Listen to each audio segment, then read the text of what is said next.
Hi friends, Vinayaka Chavithi కదా. చూడండి friends, మేము వినాయకుని తేడానికి ఇక్కడ ధనానపేట రోడ్డు ఉందన్నమాట, మా ఊరు దగ్గరలో. అక్కడికి వెళ్తున్నాము.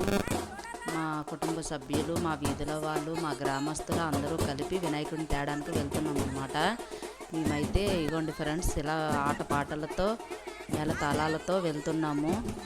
మాకు చిన్న తీన్మార్ కూడా పెట్టారనమాట. చూడండి ఫ్రెండ్స్, పిల్లలు ఎలా డ్యాన్స్ వేస్తున్నారో.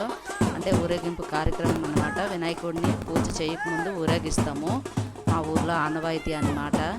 ఇదిగోండి ఇలా డీజేలతో ఇలా తీసుకువెళ్తాం అనమాట. మా ఊరు తూర్పుకస్ ఉంది ఫ్రెండ్స్. చూడండి, నిలవాడనమాట మా ఊరు. ఇదిగోండి ఫ్రెండ్స్, వీళ్ళందరూ వినాయకుడిని తీసుకురావడానికి అని చెప్పి వీళ్ళందరూ వచ్చారనమాట. మా గ్రామస్తులందరూ కలిపి వెళ్ళాము.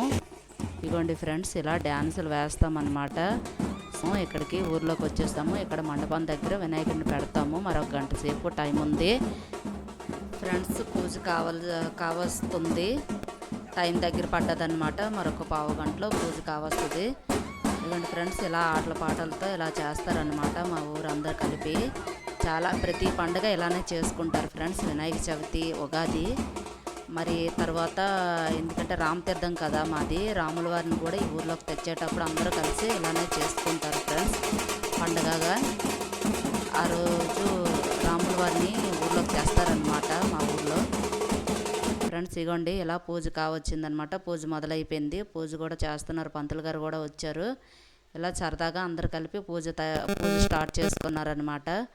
మేమైతే వినాయకుడిని 3 రోజులు పెట్టారనమాట ఈ ఊరు మొత్తం మీద.